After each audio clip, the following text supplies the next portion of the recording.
to it. The Just Baseball Show. It's Casual Friday. We have Jack smiling like an idiot, and we have Aram with his casual grin, happy to be here, and I'm Peter Apple. Last Friday, Jack brought 8 hypothetical questions for the 2023 MLB season. Now it's my turn. And then next Friday, we have Aram. Then we have World Baseball Classic content. Then we have top 10s. It's going to be loaded here for the next couple of months until April 1st, or actually March 30th when it's opening day. Gentlemen, welcome. Jack, I want to go to you first because you were just at the national championship. How was it, my friend? Yeah, so it was great. And you asked me before we hit the record button, and I was like, there's a lot to unpack here, but I can do it pretty quickly. Because when I say the national championship was great, you can say, come on, like bullshit, Jack. It was 65-7. Like, get your head out of your ass. And I say, no, it would have sucked if it was like 38-7. But if I'm going to go see a murder, I want to see a murder. I want to see the biggest bowl loss ever. Like in a bowl game. It happened in the national championship game. That was the greatest margin of victory in bowl game history. And I was there for that, which was pretty cool. Yeah, I mean, I couldn't disagree with him more. Like, I would hate to go watch that. I mean, that's why Ted Bundy got a documentary. These one-off killers, they don't get docs.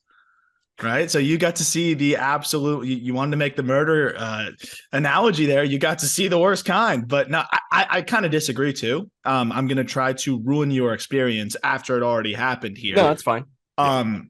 Personally, I'm glad I wasn't there. I'm so glad I didn't travel across the country. No, honestly, it looked really cool.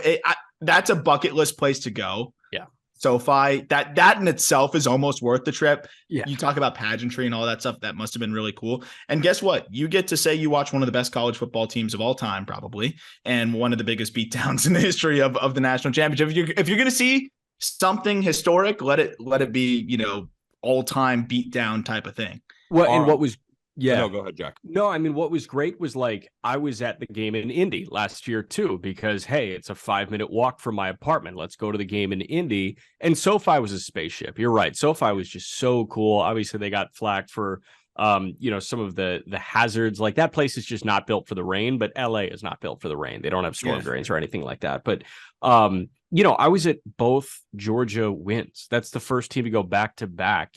That is true. 2011, 2012. And Kirby Smart, like, I think David Pollack said it right next to Saban, and apparently people had issues with it. He said Georgia is currently the class of college football.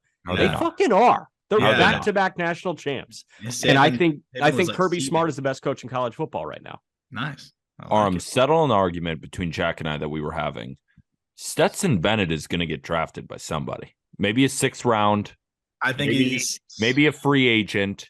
But are you telling me that no NFL team gives that dude a shot? Would Tebow got a shot? Like, bullshit quarterbacks have gotten shots. He's going to get a shot, Jack. No, here's what I said. I said Tebow was a 1st-round pick, and then I texted Peter. He asked me, like, after we recorded, he was like, come on, like, I have to be right about Stetson Who's Bennett. Tebow? Is that the guy the outfielder that played for the Syracuse Mets? Yes. For the Binghamton Rumble Ponies, yes. Okay, yeah, that guy. Yeah. But I said, if Stetson Bennett throws a pass in a regular season NFL game, you get to punch me in the face. And then I said, why are Aram and Jack putting their bodies on the line for things that could happen? Cal Quantrill could have an ERA below 3.5. Stetson Bennett could throw one pass. One pass. Like Stetson Bennett could throw for 10 touchdowns in a season with 17 interceptions and then be out of the league. Like Johnny Manziel, are we kidding me? So I said to Jack, like, I don't want to punch you in the face. It seems kind of too easy of a thing to happen, right? Yeah, I wouldn't put my face on the line on that one. There's some bums that have gotten some opportunities. You might get a 7th round opportunity here. You don't know. That's what I'm saying. All right. You don't know. Just baseball show. Baseball. Just baseball show. I have 8 hypotheticals, and Jack kind of left it open-ended, which was fun. It had Arm and I going back and forth. But I geared these questions toward an individual to hear them first. It's not to say that, I only want to hear their opinion. I just want to see how then the other person reacts, and then we'll go around the horn. So again, 8 hypotheticals for the 2023 MLB season. First one, and this one is for Aram Layton. The league, Major League Baseball in 2022, put up a 243, 312, 395 slash line. to give them a 100 WRC plus because the league average. But that is a 707 OPS. There was 3 players last year that put up a 706 to 708 OPS, like right in between there among all qualified hitters. So who do you think will have the highest OPS next year? MJ Melendez, Ha-Seong Kim, or Elvis Andrus? Those are the 3 guys. Oh, God. MJ Melendez, Elvis Andrus, and who was the other one? Ha-Seong Kim. And just a reminder, these guys don't know the questions beforehand. So this is first initial reaction. They didn't have time to plan, and they don't know who I'm going to ask first. So now Jack, he has the ability to go tap on his little iPad and look up, ooh, I'm looking at stats. Well, I'm throwing him straight into the fire. Okay. MJ? So I'm going to eliminate Elvis Andrus immediately. I think he should be the starting shortstop for the Red Sox. We talked about this, but I don't think he's topping that. He might get around 690, 700. I look at MJ Melendez. I look at Ha-Seong Kim. Those are 2 guys that I'm expecting to actually take a leap next year. MJ is a guy who I really like as a prospect, had a fine rookie year, and I think is going to build on that. Kim had a really good offensive season for his standards, and I think finished really strong and is heading in a direction where I think he could put up an even better year. I'm going to say MJ Melendez because I really think he's going to build off of what he did last year. This guy's got 30 home run power. I don't know if they're going to throw him around the diamond and make him worry about playing all these different positions as much. I hope that they kind of just let him settle in between catcher and DH, maybe the occasional, outfield cameo. But I think MJ is going to put it together. He's just too talented. And I don't think him's going to be far off though. I think both those guys are over 710 OPS, but I'm going to go with MJ. Jack? Not only does MJ walk more than Kim, but MJ's got more juice in the tank than Ha-Seong Kim. And we talk OPS, that's literally on base percentage plus slugging percentage. And I think that Melendez, that was kind of groundbreaking. But I do think that MJ is a better on base guy. Like, I think that Ha-Seong Kim is going to hit 30 to 40 points better than MJ Melendez this year in the batting average department. But I think that they're going to have very comparable OBPs. And on the power side, I lean heavily towards MJ Melendez because, again, this is the minor league home run king from 2021. And 120 games, he had 18 bombs. I think he sees 25 bombs this year. And Ha-Seong Kim, I just don't think that he's a 25 homer guy. So what I will say is the difference, Ha-Seong Kim, 325 OBP versus MJ was like 313, but then MJ had the higher slugging percentage. And I agree with you both. I think that MJ has much more juice in the tank. He could be a 430 slug guy easily. Like, he could easily bump that up. Well, Ha-Seong Kim, I don't know how much he's going to improve. I think he's going to improve marginally over the next couple of years, but I think that's what he is. Like, at his peak, is he a 730 OPS guy? Well, MJ Melendez at his peak, if he reaches the home run potential, he could be close to 800, right, Arm? Yeah, no, he could be at 8 something. With the ability to walk, with the power he has, absolutely. So, I'm with you. We've had this conversation before, like F-WAR guys versus WRC plus guys, like guys that are so valuable with the bat versus guys that are very well-rounded. And I think that while MJ Melendez may be a better bat, like a better WRC plus guy, with what Ha-Seong Kim does in so many different spots defensively, he's the F-WAR guy. So if it was a WAR versus WRC plus type thing, I'd say Kim better WAR, Melendez better WRC plus. But with the question being OPS, I lean Melendez. Yep. There we go. The answer: MJ Melendez of the Kansas City Royals defeats Ha-Seong Kim of the San Diego Padres in the battle of average. For now, in the battle of average. And Elvis Andrus, you have I was gonna say he's gonna have a 950 OPS for the Boston Red Sox this year. Elvis Andrus. I hope. I like Andrews. Jack, next question. Yeah. Who will have the lower ERA in 2023? Yeah. Noah Syndergaard, Adam Wainwright, or Jameson Taillon?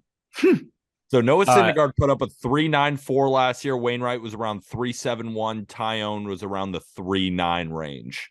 Who puts up the better ERA in 2023? Yeah, and this is not me sipping the LA Dodger Kool-Aid right now. Lazy answer. I mean, dude, Jameson Taillon is pitching on a summer afternoon at Wrigley Field with the wind blowing out. going to be tough.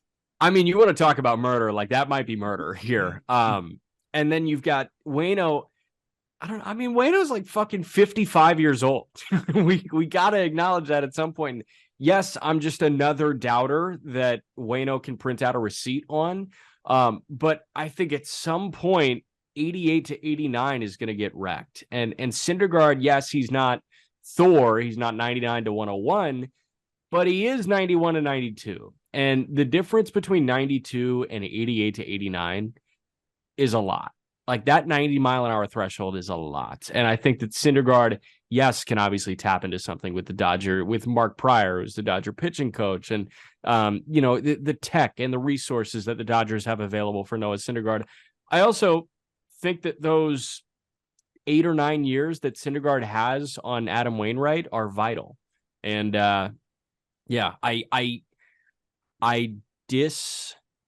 exclude. I guess I exclude Jameson Taillon for park factor, and I exclude Adam Wainwright for age factor, and I'm left with Noah Syndergaard. But what I will say is it's kind of unfair to blame the occasional wind game. It's not like the wind is blowing out all the time. Sometimes the wind is blowing in, and especially at Wrigley Field. It's a bandbox. Regardless, night game, Wrigley Field is a bandbox. Aram, where are you at? Waino. I mean, Waino over the last 3 seasons has been better than, what Syndergaard was last year, which I think was already kind of a bounce back for him. I think what Syndergaard has working in his favor is they're probably only going to ask him to throw 5 innings. He'll be on a short leash. He'll be put in positions to succeed. Whereas, Waino, they're going to try to stretch him out, 7, 8 innings, right? He's always going to try to go deep into games, but Waino ran out of gas last year. Was dealing with an injury. He talked about it. Like we've talked about it on the podcast, how transparent he was, how cool it was to see him break down his own struggles. Even with the blow up at the end of the year, 3.71 ERA. Year before that, 3.05. Year before that, 3.15. I think he's going to be in the mid threes this year. And I'm willing to bet that Syndergaard doesn't top that. I think Taillon's good, man. I just think Taillon's perpetually going to be a 3.9 to 4.0 guy. And I just think Waino's going to find a way to be better than that. If age didn't catch him at 40, and if he's still able to get outs throwing the velo that he throws, I don't think he's going to throw any slower next year. I think he's still going to be able to get outs the same way he always does. So I will always bet on Waino until he decides to hang it up. So I do agree with both of you, but the reason I really asked this question is I want us to take a good hard look at the Cardinals rotation, because this is the question and it made us think. And Jack had a different answer from Adam Wainwright, who is leading the Cardinals rotation in 2023. This Cardinals rotation needs work. I wrote about it in my article when I took the under on 89.5 wins for the Cardinals. Starting pitching in the regular season, the Cardinals need it, and they don't have it right now. But I agree with Jack, actually. I'm going to go with Noah Syndergaard, and it's kind of the reason that Arm said that he liked Wainwright in that way, because I think the Cardinals will stretch out Adam Wainwright. So how good is he in the 7th inning? How good is he in the 6th inning? While he is, I think, the safest bet, what I think the Dodgers are going to do is get their best 4 or 5 innings out of Syndergaard, and it might be 1 run, 2 run, but they ain't letting him go. That's the thing. So I think they're just going to get the single best 4 or 5 innings out of Syndergaard. But if Syndergaard had the same workload that Adam Wainwright did, I would go Adam Wainwright. But the workload is where I lean towards Syndergaard, because Syndergaard did show some promise at the end there. And he showed a little bit more velo than 91 to 92. So I'm going to go with Syndergaard, but I understand what Arm's saying. But kind of because of the length that Wainwright's going to have, I'm going to go Syndergaard. Jack? That Cardinal rotation, I just looked at it again. And obviously I can, run through it in my head, but seeing it on roster resource is like fire. This is a team that wants to win the World Series, and they're running out Wainwright, Michaelis, Montgomery, Flaherty, and Matz. The last 2, you've got no clue what you're going to get. And then if those guys hit the fan, then you're relying on Matthew Liberatore, who flat out stunk this year, and Connor Thomas, who is a 5'10 lefty that throws 90. I really like Dakota Hudson. But he's a 5'10 lefty that throws 90. So they need to get better. I'm with you. Before we go to the next one, can I take you Adam Wainwright ERA by month? And I'm not even trying to make an argument here. It's just this is really interesting. And it can subtly make my argument at the same time. March, April, 4.00 ERA. May, 1.69. June 3.66, July 3.90, August 2.50, then September and October 7.22. So this guy just really, I really think that the struggles in that final month inflated him, ERA wise. Very interested to see how he bounces back from that. He ID'd the problem. It's one thing to ID it. It's another thing to actually be able to, put it in action. So hopefully he can do that, because I love watching old dudes dominate still in any facet of the game, like we saw Pujols last year. So even with my pick aside, I love just seeing old dudes shove. Jamie Moyer used to kill the Marlins at like 45 years old, and it was pretty fun to watch. Aram's a huge fan of like the turn back the clock. Oh yeah, vintage time. Adam Wainwright. Yeah, exactly. He's a huge fan of those cliches. Yep. Jack, this next one also goes to you, and it's very similar to your Houston Astros question, but it's a different question. So the San Diego Padres open up on March 30th. They have a 4-game series against the Rockies. A combination of Darvish, Snell, and Musgrove are pitching the first 3. Yeah. Who's throwing game 4? Nick Martinez, right? Is he throwing game 4? What are the other options here? Didn't they just sign Seth Lugo? Yeah. Who's he's throwing a starter game now. 4? Is it Nick Martinez? It's Nick Martinez. I think it has to be. And that's a big problem. Much like the Cardinals conversation, right? The San Diego Padres, they want to win the freaking World Series. You got Soto, Machado, Tatis is going to come back. You got the icon of Trent Grisham in that lineup. You got Austin Nola, not to mention Cronenworth and Ha-Seong Kim and all that jazz. But I mean, it's Nick Martinez, and that's a problem, like a real problem. You've got Hader and Robert Suarez at the back end of the bullpen, but I mean, relying on Seth Lugo, who has been a bullpen guy that only makes headlines because he's got like a 3,000 RPM curveball that, doesn't look that cool. It just happens to go on Pitching Ninja, and you're like, wow, that's what 3,000 RPMs looks like. I don't know, man. I mean, it's just a very top-heavy team. The lineup is incredibly top-heavy. The rotation is incredibly top-heavy. But yeah, I will say Nick Martinez. Aram? Nick Martinez is a starter last year. 4.30 ERA. As a reliever, 2.67 ERA. Nearly identical sample size. Great as a reliever. 52 innings as a starter, 54 innings as a reliever. I think it's Nick Martinez as well. It's a guy that they were, more familiar with, and I think got paid a little bit more than Lugo. I think it's very fascinating that the Padres plan to have, 40%, is that the right math? 40% of their rotation be taken up by guys that are trying to make the full transition from the bullpen. I think that is pretty wild. But I think they're going to go with the guy that's already a little bit further along in that transition at the 4 spot. So yeah, I agree. It's Nick Martinez, and I don't think it should really be Nick Martinez, and that's nothing against him. He's a good arm. But when you also have Seth Lugo there in the fold, I don't know what they're doing. I don't know what they're doing either. And I was curious if you guys had any other ideas for make a trade prospects to come up, or prospects for them. I was going to jokingly say Drew Pomerantz. That guy hasn't pitched in like 3 years. Yeah, didn't they just grab Anderson Espinosa again? Did they? I think they signed him to a minor league free. Can they get Mackenzie Gore back? Is that something? Can they get him back? Yeah. Dude, I don't know. Morahone, Brent Honeywell. I forgot about Jay Brent Honeywell. They signed Brent Honeywell. Yeah, they signed Brent Honeywell. Ryan Weathers. Groom, the player formerly known as Jason Groom, first round pick of the Red Sox that just didn't turn into anything, that just happens to be on the cusp of the big leagues. They do have Anderson Espinosa. They've got my favorite knuckleballer, Matt Waldron, waiting in the wings. They have Julio Teheran. Oh, that's awesome. This team is they have a really funny collection of arms here. And then they have knuckleball extraordinaire Matt Waldron. So Julio Teheran feels very Vince Velasquez. Very Vince Velasquez. Chi-Chi. Feels pretty Chi-Chi. Feels pretty Jake Arrieta. Yeah. Just Jay Groom, Brent Honeywell, Ryan Weathers, Julio Teheran, Matt Waldron, Reese Nair, who is one of the worst pitchers in the minors. This is a really fun group, and I'm looking forward to seeing who kind of slides in there to potentially round out that rotation. But can we judge Ryan Weathers yet? Because I don't even think he's 24 yet, is he? He's 23, just turned 23, and debuted 2 years ago.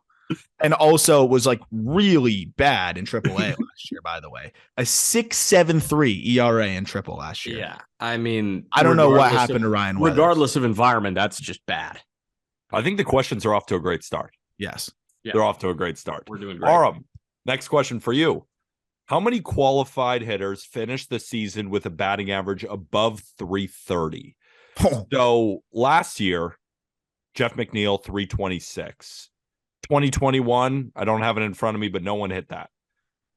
2020, I'm not counting. No. 2019, Tim Anderson at 335. So it's been done. We know it can be done. Batting titles used to be 360. Now they're 315 if we're lucky. Banning of the shift. Does anyone hit above 330 next year? It's a great question. I'm full of them. I'm going to go out on a limb here. I'm going to say 2. Joey Wendell.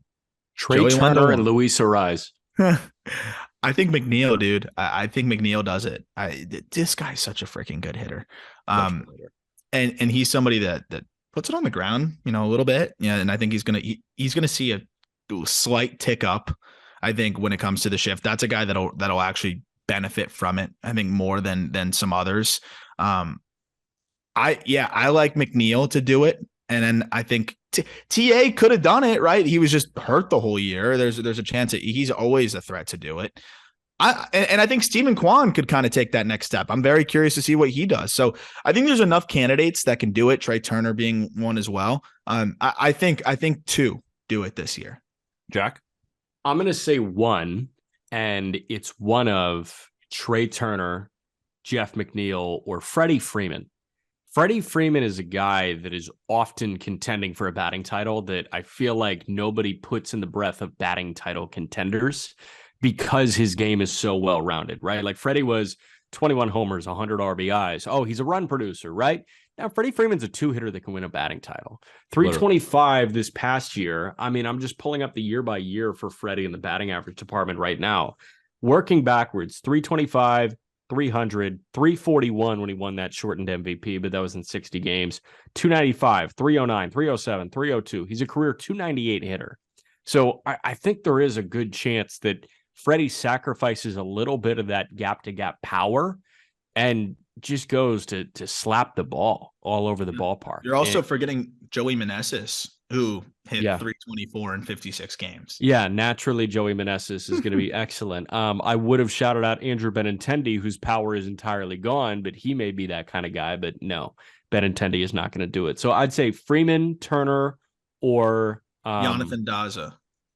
Daza would be another good pick. Raimel Tapia with the banning of the pick, or with the banning of the shift. Raimel Tapia is about to be an MVP candidate with the banning of the shift, the way some people are hyping up this thing. Yeah. So I think TA can do it, but I think it's going to be 1, and I think it's going to be Freddie Freeman. Yeah, I had 2 answers. Luis Ariz and Jeff McNeil. So aren't you guys all name them? One more sleeper to consider. I think there's a 330 batting average in Wander's bat. I do. Mm-hmm. I think there is a 330 batting average in his bat somewhere. Will we see it next year? I hope we do. All right, next question. This one is again for Aram. Who has more total home runs and stolen bases in 2023? Trey Turner or Bobby Witt Jr.? So last year, Bobby Witt Jr. had 20 bombs, 30 bags. Trey Turner had 21 home runs, 27 bags. Who has more? So Bobby Witt Jr. won last year. Does he win again in 2023? Yes, he does. Looking at Bobby Witt, 30 bags last year, and I expect him to get on base at better than a 294 clip. When he was on base, he ran. He went for it, right? Like he was really aggressive on the base paths. He's going to have more opportunities to do so because I think he's going to get on base at better than a 294 clip. On top of that, he's going to hit more than 20 home runs, right? And this is somebody, when you look at how much Bobby Witt can impact the baseball, he's got 30 home run power with ease. It's really about the hit tool for him. I think he could go 30-30 next year. I really do. And Trey Turner, look, I think he could be right there, but I don't know if he's going to really try to steal bases as much as he previously did. I don't know if we're ever really going to see him try to push to the 40 range anymore. He might squeeze out a few more home runs now and, being in Philadelphia, but even if that ticks up, I think the stolen bases are just going to pile up for Bobby Witt. I think he's going to be in the 40 range next year. So I think Bobby Witt, and I think by actually a pretty good margin. Jack? Stolen base king? Home runs and stolen bases combined. King. Bobby Witt Jr. versus Trey Turner. Bobby Witt. I think that Turner, and that's really hard because Turner was 21 and 27. Mm-hmm. Like Trey, yeah, you could say, he could slow down a little bit, but 27 bags is 27 bags. Yeah, I think Witt, and we just talked about it earlier this offseason. I think Aram and I just talked about it 2 weeks ago, right after Christmas. Bobby Witt had an underwhelming rookie season by everybody's standards, and he was still a 20-30 guy. So, yeah, I think there is a greater likelihood that Witt is 30-30 than Trey Turner is 25-25, to be totally honest. I totally agree with both of you. The question sounds close, or even Turner just off. You're like, well, Trey Turner, obviously.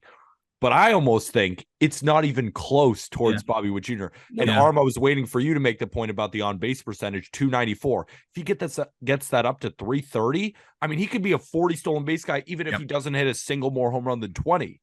Trey Turner, on the other hand, I don't expect those numbers to come up. I expect them to be around, like, he could be 25 and 30. Bobby Witt Jr. could be 25 and 40. Mm-hmm. Like, that's how good Bobby Witt Jr. could be, regardless of the defense and the batting average, which Trey Turner will have more.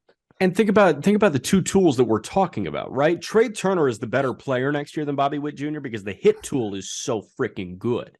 But the two tools that we're talking about when it comes to home runs and stolen bases, spoiler alert, home runs is power, stolen bases is speed. Bobby Witt has more power than Trey Turner, and you could argue by sprint speed that Bobby Witt is faster than Trey Turner. So those are the two stats we're talking about. Next question. Jack, in 2023, who has a higher F4? Miguel Vargas on the Los Angeles Dodgers or Brian Hayes on the Pittsburgh Pirates? Wow, dude. I'm bringing heat today. Yohan Moncada, the Chicago White Sox. I will go with Brian Hayes because I think this guy just consistently, whatever metric you look at, is going to grade out as one of, if not the best defensive third baseman in the game. And I know Aram is going to echo these sentiments, but I think Brian Hayes is due for a big breakout offensively. Big breakout. And it's taken a couple of years. That's the other thing. Miguel Vargas has to deal with big league pitching across a full season for the first time in his life. Brian Hayes has been up now for about 2.5 years. He made his debut in 2020, right? So he's got almost the entirety of 2021, the entirety of 2022. And I think Hayes is comfortable with his approach offensively. I think there's going to be some growing pains for Miguel Vargas as he gets his first crack at the big leagues. And the other thing is, Brian Hayes is going to get the opportunity to play every day. Yeah. I don't know if Miguel Vargas is going to get the opportunity to play every day, which is criminal. He's ready and he's deserving, and he's going to be better than at least one guy in the Dodger lineup every night.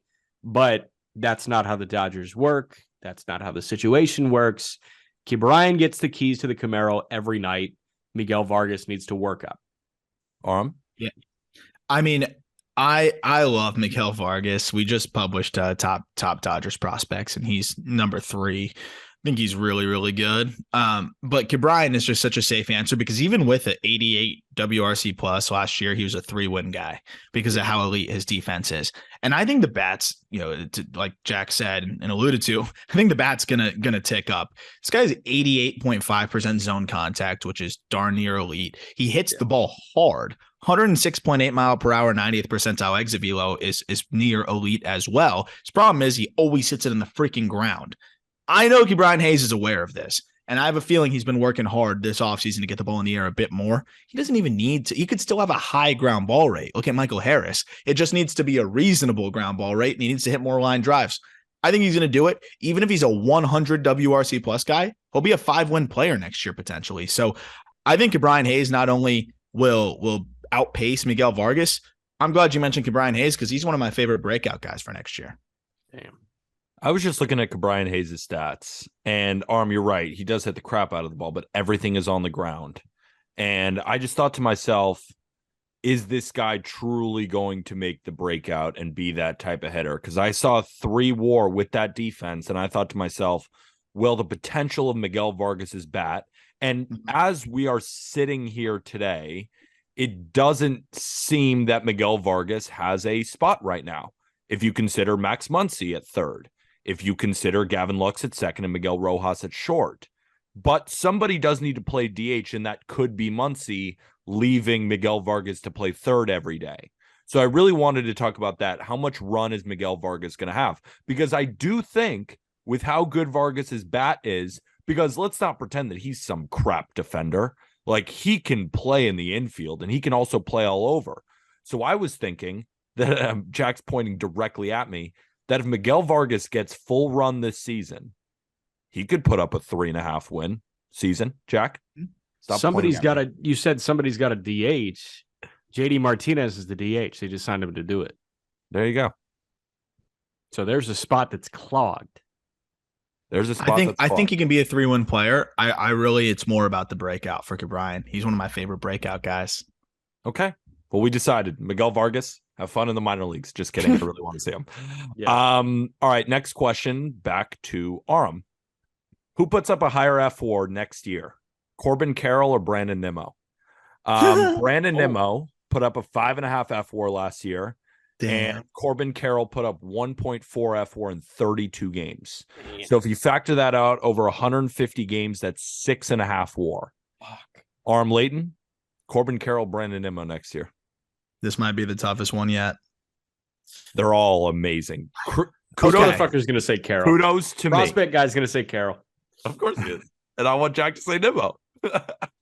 Did you just call me prospect guy? Excuse me? Prospect boy. Well-rounded baseball guy. Prospect boy. You're like Even Barnacle more Boy. Insulting. I'm Mermaid Man. You're Barnacle Boy, bitch. No, I understand it. No, okay. I have a few things. Let me kind of break it down here. Contract year Nimmo was a much more locked in Nimmo in center field, right? This was a guy that was, locked in on every play. And I emphasize this a lot on the podcast where focus in the outfield. We've talked about it with the Castellanos example, but focus in the outfield makes a huge difference. And players won't admit it usually on air as much, even though now they're starting to a little bit. But I've talked to guys in the minors that they fully zone out. I mean, I was joking about it with Griffin. He wouldn't even care if I mentioned this, but Griffin had a low light that was on John Boy Media, Griffin Conine, where it was really dog days of the season, man. And he had just gotten hurt too. And he's playing through his shoulder injury and whatever. And he catches the second out of the game and just flips it straight into the stands. And, it's just little things like that, where you're just in the dog days of the season where, when you're playing for a contract, you're going to be locked in on every play because the difference. Nimmo got the contract. And I'm not saying Nimmo's going to be a slouch next year, but we're talking about a small difference here, half a win, which could be the difference between him and Carroll.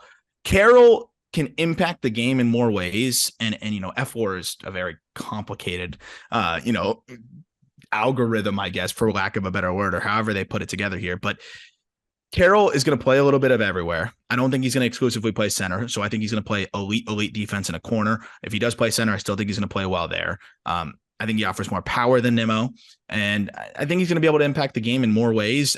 I'm going to go, and it's out on a limb, but I'm going to go Corbin Carroll as Jack predicted, because I think Nimmo's going to be closer to his 4.5 win average, which is what he's been, if you averaged every season out. And I think Carroll is going to be right there too. I'm going to bet on Carroll playing more games as well, because Nimmo has struggled to stay healthy. And I think Carroll's going to be playing balls to the wall like a 22-year-old rookie all year long. So not the safe answer, but I'm going to go Corbin Carroll. So, Jack, before you answer, I wanted Aram to pinpoint what he thinks Corbin Carroll's WAR is going to be next year. And then a follow-up question to that would be, which bank should we use to go put the money on him to win Rookie of the Year? And why are we now not betting on Ezekiel Tovar? Because if we have a 5.5 win player in Corbin Carroll, that's J-Rod.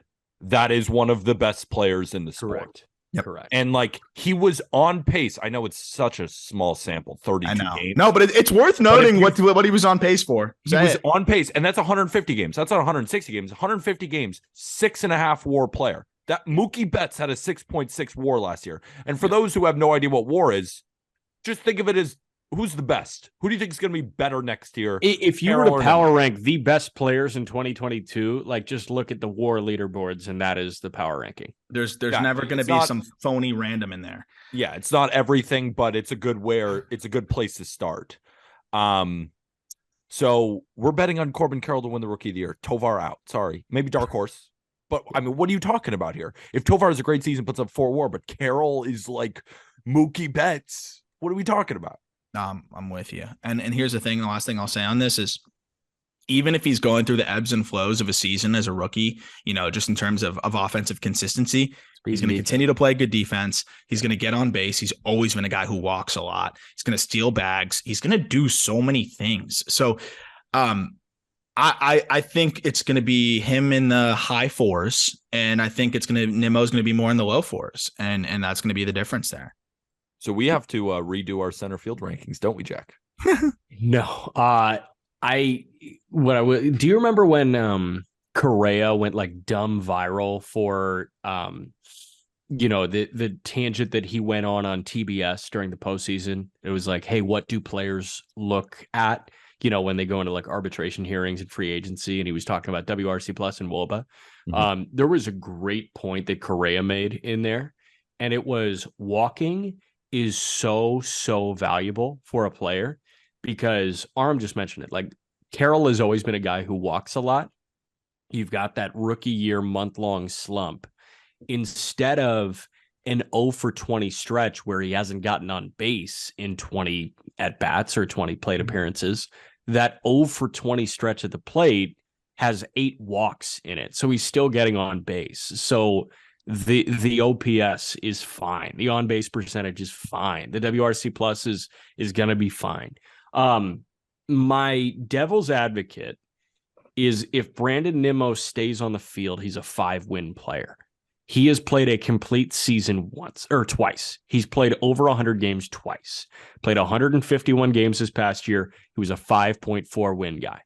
In 2018, he played 140 games, and he was a 4.8 win guy. So if he's on the field, he's 5 wins.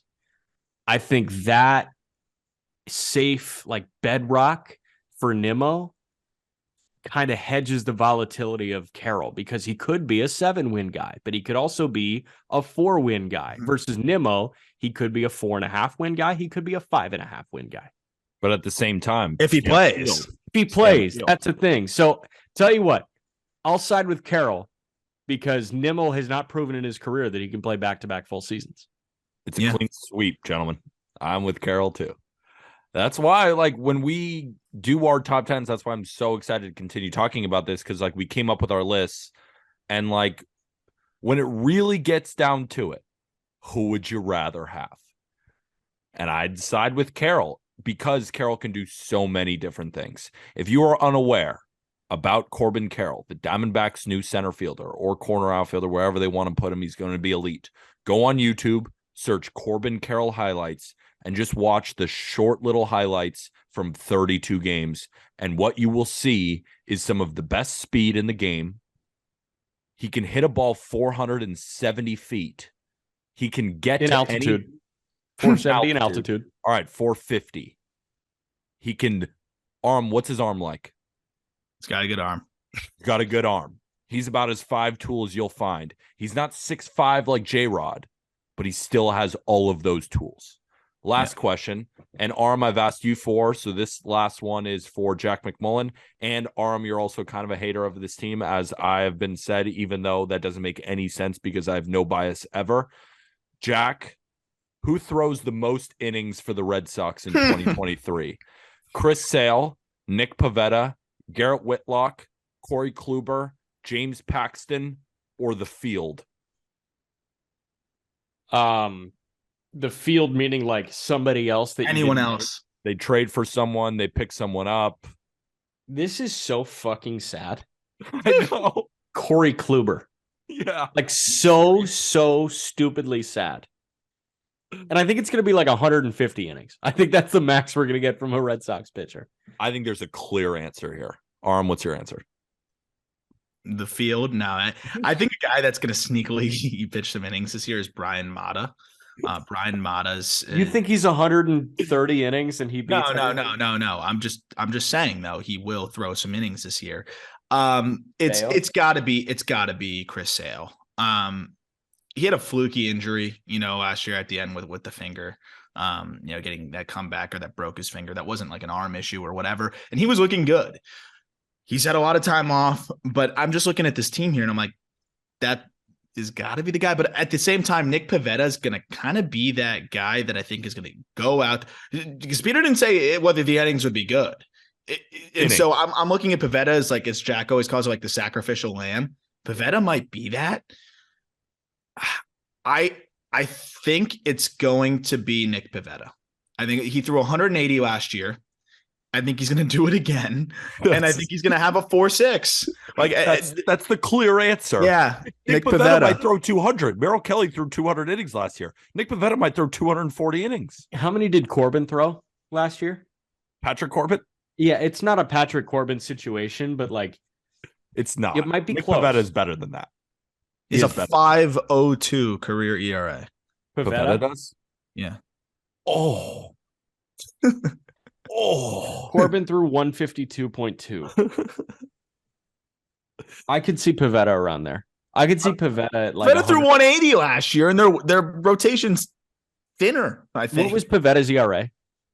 4.56. It counts up. That's best season of his career. Second best. He had a 4.53 the year before. That was his best. Yeah, but they have two Canadians in the rotation, if I'm not mistaken, and Pivetta and Paxton. Also, I'm a Red Sox fan, by the way. I'm not a Red Sox hater. Why am I forgetting who is their righty who came up from the minors? He actually Brian Bayo. Could he? He could be. That's not a bad answer, to be honest. But is he those are the five, or those are the five? Those are the five on roster resource, and they're not going to run him into the ground. Like I think they're going to try to keep him at 150. Pavetta's going to beat 150. He is going to go out there and just be so mediocre and just do it. I've got a celeb question. Okay. How many plate appearances does David Hamilton get for the Boston Red Sox? 400. They added him to the 40-man instead of Thad Ward, who could have arguably been their 5. David Hamilton, who is legitimately like just fast. That's what he does. He's fast. And he took the 40-man spot over dude. Thad Ward was such a surprise to be left off the 40-man that it was the first ever leaked Rule 5 draft pick. Like the Nationals pick was leaked before the Rule 5 draft even happened. Like it already was tweeted out. The Nationals plan to select Thad Ward because the Nationals were like, holy shit, we can get Thad Ward. Like I couldn't believe they left that guy out. So if you're going to leave Thad Ward available in the Rule 5 in favor of Hamilton, I'd assume he's going to play a good bit. I'm going to put it at realistically like 250 plate appearances. Okay. That's a lot of plate appearances. Yeah. I mean, all right, gentlemen. 40. Those are the questions. All of them were amazing. Kudos to me again. Anything else before we say goodbye? It's the end of the week. I got my Just Baseball hat on. So does Jack. Get yours in the episode description. Any news? Orioles outrighted Ryan O'Hearn. Lewin Diaz was picked up and DFA'd again. Yeah, that's about it. I don't think any other news. I think we're good. Yeah. Well, Jack, we never heard your thoughts on Miguel Rojas for Jacob. Oh yeah, what'd you think of the Miguel Rojas trade? Miguel Rojas for Jacob Amaya? Yeah. So Jacob Amaya, I think he had a 92 WRC plus in AAA last year. I know a lot of minor league baseball players. Like I've seen the name of so many minor league baseball players, especially like high level minor league baseball players, like AAA, AA guys. I've seen probably 80 to 85% of those names that exist at the AA and AAA level. Never seen Jacob Amaya before. But prospects to watch, Aram. Yes, it was a Kim Ang masterclass move right there. Don't let Kim cook. She's about to cook, dude. She's about cooking to cook. hard. Do you think Pablo goes to Minnesota? I think that's the most likely. I do. Okay. I think that's the best trade partner for Pablo. So we'll see. Hopefully they make a move. Damn. Make sure to download Prize Picks if you want to follow the season-long predictions. That is in the episode description. Use code JustBaseball or code JustGridiron. You get a full 100% deposit match. Heater's got Brock Purdy winning the Super Bowl. I do have Brock Purdy winning the Super Bowl. I have the San Francisco 49ers taking down the Buffalo Bills. Not only has a rookie quarterback never made the Super Bowl, never won the Super Bowl. That makes sense. Actually, I think Brady and Warner made the Super Bowl maybe as rookies, but they've never won it. Gotcha. Brock Purdy, Mr. Irrelevant. What a story that would be to take down Josh Allen and the Bills. Have you seen the 49ers defense? Colby and I, we just did our NFL best bets for Wild Card Weekend. If you are in, you want to get some picks, maybe fade us. I wouldn't, but you could. Those are available on Not Gambling Advice. Dodgers top 10 prospects is up at justbaseball.com. Aram has been slaving away at that, and I read the list. It is freaking awesome. Go check it out. And with that, thank you, everybody.